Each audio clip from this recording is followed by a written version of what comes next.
Silkworm pest. तो आज हम बात करेंगे ऐसे ऑर्गेनिजम्स के बारे में जो कि अफेक्ट करता है रेयरिंग ऑफ सिल्कवर्म। तो ये जो पेस्ट हैं वो या तो इंसेक्ट्स होते हैं या तो फिर नॉन इंसेक्ट ऑर्गेनिज्म होते हैं। तो जब भी हम सिल्कवर्म का पालन पोषण करते हैं, रेयरिंग करते हैं, ये उसमें बाधा लेकर आता है, इंटरफियर करता है, जिसकी वजह से जो भी फार्मर्स हैं उनको इकोनॉमिक लॉस होता है। And in detail we are going to study about the silkworm pest. तो ये कुछ एग्जाम्पल्स हैं सिल्कवर्म पेस्ट के। सबसे पहले आते हैं बीटल्स, फिर you can see the ant, this is stromite, ये उजी फ्लाई है, ये वास्प है, और कुछ वर्टिब्रेट्स भी हैं like the birds. Okay, in detail we will study. तो सबसे पहले हम बात करते हैं अबाउट द बीटल्स, जिसको हम बोलते हैं कारपेट बीटल। ये बीटल की जो है अडल्ट फॉर्म है और ये बीटल की जो है लार्वल फॉर्म है। ओके, तो बीटल्स ये भी डैमेज करते हैं सेरिकल्चर को। तो बीटल्स की जो लार्वल स्टेज है, बीटल्स की जो अडल्ट स्टेज है, ये करते क्या हैं, ये जो भी ककून स्टेज होती है ये उसको पियर्स करके दे इंजेस्ट, ये प्यूपा के ऊपर फीड करते हैं, they feed on this pupa. Okay, so यहाँ पर पियर्सिंग होने के वजह से इस ककून में पियर्सिंग होने की वजह से नाउ दिस ककून ये जो है अब अनरिलेबल हो जाता है। मतलब इजीली जो है इससे कभी सिल्क के क्लॉथ नहीं बन पाते हैं, it is not easy. Okay, so इसीलिए they cause piercing and causes great economic loss. Okay, so you can see ये जो ककून्स हैं यहाँ पर आप पियर्सिंग देख सकते हैं, it is because of the beetles. So इसी की वजह से ये डैमेज कॉज करते हैं। ओके, सो अगर प्यूपल स्टेज में ही ये इन्फेक्टेड हो गए तो अडल्ट स्टेज जो है वो नहीं बन पाती, अडल्ट स्टेज जो है वो नहीं बन पाती। सो इसी की वजह से अडल्ट स्टेज भी अफेक्टेड होती है। तो 16% जो है ककून को डैमेज करती है और 3.5% जो है moth is also infected because of the beetles. तो कंट्रोल मेजर्स क्या हैं? सो जहाँ पर भी रेयरिंग करते हैं सिल्कवर्म का उसको कहते हैं रेयरिंग हाउसेस। ओके, या तो फिर स्टोर रूम्स में भी कर सकते हो, तो उसका फ्रीक्वेंट क्लीनिंग होना ज़रूरी है। ओके, और जो भी ककून्स स्टोर्ड किए गए रखे हैं उनको बार बार चेक करना ज़रूरी है कि कोई पेस्ट इन्फेस्टेशन तो नहीं है। फ्यूमिगेशन करना ज़रूरी है, जहाँ पर ककून रखे हैं वो स्टोरेज रूम का fumigation by the chemical that is Mithil bromide, जो कि बीटल्स की लार्वी को जो है इजीली किल कर देता है। ओके, और या तो स्प्रे कर सकते हैं BHC in the store room. BHC मतलब बेंजीन हेक्साक्लोराइड। अब दूसरे पेस्ट के बारे में बात करेंगे, those are the ants. Okay, so ants ये काफ़ी वैरायटीज़ के होते हैं। सो एंड्स भी हैं जो कि सिल्कवर्म रेयरिंग को जो है अफेक्ट करते हैं।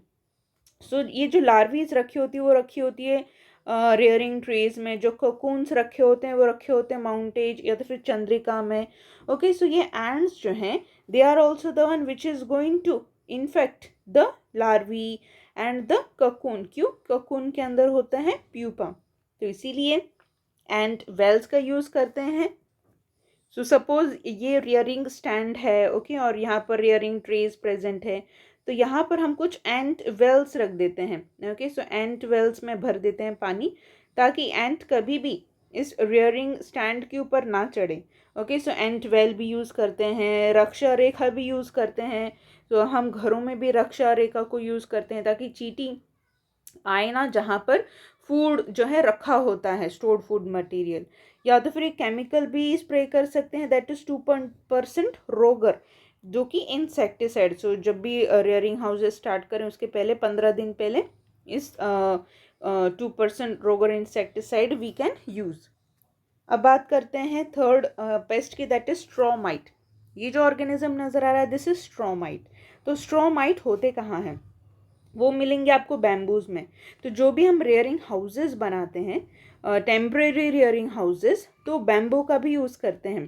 तो कभी कभी यही स्ट्रॉमाइट जो बैम्बूज के साथ चले आते हैं, बैम्बूज अगर आ गए तो स्ट्रॉमाइट भी आ जाएंगे। सो ये जो स्ट्रॉमाइट है रेयरिंग ट्रेज में भी आ जाएंगे। ओके, तो स्ट्रॉमाइट का साइंटिफिक नेम है पेडिकुलस वेंट्रिकोसिस। सो इसीलिए बैम्बू को चेक करना इंपॉर्टेंट है कि कोई स्ट्रॉमाइट ना हो। अगर स्ट्रॉमाइट है तो ये रेयरिंग ट्रेज तक भी पहुंच जाते हैं। सो फीमेल करती क्या है, ये female they attach themselves to the pupa, they attach themselves to the larvae. Okay, और जो भी न्यूट्रिशन है ये इनका जो है अपटेक करती रहती है, जिसकी वजह से larvae they die, pupa they also die. और ये जो स्ट्रोमाइट है ये साथ साथ टॉक्सिन भी सिक्रेट करती है, जिसकी वजह से इजीली द लार्वीज द प्यूपा है दे इजीली डाई। ओके, और धीरे धीरे बीमार होने लगती है लार्वी। सिम्टम्स होंगे like loss of appetite, larvae खाना खाना कम कर देती है।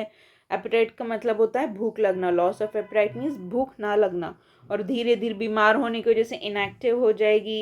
And then the silkworm larvae will secrete vomit green fluid और एक्सक्रीट करेगी ब्लैक फ्लूइड। और अल्टीमेटली धीरे धीरे पल्सेशन कम हो जाएंगे लार्वी के अंदर, लार्वी डाइज। इसीलिए जो भी रेयरिंग रूम्स हैं जिस मटेरियल से बने हुए उनको चेक करना इम्पॉर्टेंट है। और आसपास कोई भी राइस या तो फिर व्हीट स्ट्रॉ ना रखें, रेयरिंग रूम्स में ना रखें, नहीं तो easily they get infested. Okay, और एक केमिकल भी यूज़ कर सकते हैं like the acaricide. Okay, rearing houses में, रेयरिंग रूम्स में अप्लाई कर सकते हैं। ओके, ताकि स्ट्रोमाइट्स एंटर ही ना करें। Now we will talk about the uzi fly. Uzi fly ये एक सीरियस एंडोलार्वल पैरासिटॉइड है सिल्कवर्म का। तो ये भी कम नहीं है, it causes about 10 to 15% damage to the silkworm cocoon. Okay, silkworm cocoon को 10 to 15% डैमेज कॉज करती है। तो ऊजी फ्लाई तो आएगी तो कहाँ से, खिड़की से। तो खिड़की में अगर जाली नहीं है तो रेयरिंग हाउस में एंटर करेगी, और आते ही okay uzi fly she is going to lay the eggs on the silkworm. Okay, so यहाँ पर एक या तो फिर एक से ज़्यादा 2 eggs she will lay on the silkworm. So ये एग्स करीबन 2 से 3 दिन बाद, ये जो ऊजी फ्लाई के एग्स हैं 2 से 3 दिन बाद they are going to hatch. और हैच होने के बाद they will converting to the larval stage, uzi fly larval stage. और यही larvae they will enter into the silkworm larvae inside the body. और फिर इनसाइड द बॉडी जो है ये सब लार्वी जो भी इंटरनल कंटेंट है उसको फीड करना स्टार्ट कर देगी। सो करीबन 5 से 6 दिन लगाएगी इंटरनल कंटेंट को खाने में। न्यूट्रिशन मिल रहा है ना ऊजी फ्लाई की लार्वी को। ओके, फिर बाद में इसी लार्वी को रप्चर कर देगी और फिर बाहर ऊजी फ्लाई की लार्वी जो है प्यूपल स्टेज में चली जाएगी। ओके, और प्यूपल स्टेज के लिए she will find a dark corner where pupation she does. So करीबन 10 से तो 12 दिन लगाएगी ओके प्यूपेशन करने के लिए। और फिर इस तरीके से if the uzi fly infest at last instar, जैसे सपोज ये सिल्कवर्म लार्वी है लास्ट इंस्टार में है, लाइक द 5th इंस्टार में है और तब इन्फेक्ट किया, तो यहाँ पर जो है ककून स्टेज में जो है आपको ककून में एक होल नजर आएगा। Okay, because the maggot the pupation के लिए she needs to rupture. Okay, तो इसीलिए the uzi fly, if the oozy fly infested last instar, the oozy maggot come out after cocoon formation by making a circular hole। तो cocoon में hole नजर आएगा। तो इस तरीके का इन्फेस्टेशन जो है it occurs throughout the year but severe during the rainy season। तो क्या कर सकते हैं, खिड़कियों में एक मैश नेट अगर लगा दें, डोर में मैश नेट लगा दें, okay then it will be protected. Uzi traps use कर सकते हैं। ओके, और आसपास सिल्कवर्म का कोई भी लिटर या कचरा ना फेंकें। नेक्स्ट पेस्ट आता है that is the wasp. Wasp जो है उसको हम तितैया भी बोलते हैं, गांधी माशी भी बोलते हैं। Okay, so this is also the one जो कि सिल्कवर्म की लार्वल स्टेज जो है वो भी इनिशियल जो अर्ली इंस्टार स्टेज है। सो जब सिल्कवर्म लार्वी फर्स्ट इंस्टार में होगी या तो सिल्कवर्म लार्वी सेकेंड इंस्टार में होगी, तब easily wasp they attack this silkworm larvae. Okay, young stage में ही अटैक करके उनको लेसरेट कर देती हैं। ओके, तो इनके कंट्रोल मेजर्स क्या हैं, so, जो भी सिल्क वर्म है ओके उनको इस तरीके से नायलॉन नेट से जो है कवर करना इम्पॉर्टेंट है ताकि किसी भी तरीके का वास्प अटैक ना करें। ओके, और इस तरीके से जो हाइव्स हैं वो डिस्ट्रॉय ना हो। सॉरी, हाइव्स नहीं, ये वास्प के जो हाइव्स हैं वो हमें डिस्ट्रॉय करने हैं आसपास।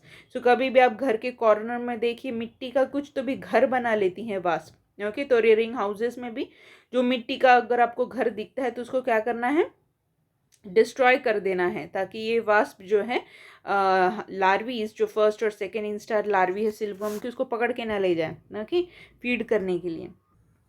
नेक्स्ट आता है दैट इज़ वर्टिब्रेट। तो कुछ कुछ लार्ज प्रीडेटर्स हैं वर्टिब्रेट्स, जिसके रैट्स हैं, स्क्विरल है, कुछ बर्ड्स हैं, रेयरिंग हाउसेस में एंटर करती हैं। ओके, और ये खाती हैं क्या, लार्वल स्टेज को खाती हैं, प्यूपल स्टेज को खाती हैं। ओके, तो इसीलिए एक वायर मैश लगाना ज़रूरी है विंडोज़ पे, डोर्स पे। ओके, और रेयरिंग हाउसेस में किसी भी तरीके के आसपास होल्स ना हो ताकि ये वर्टिब्रेट्स आ सकें। So we need to prevent them from all these predators. So इस तरीके से this was all about the pest of the silkworm.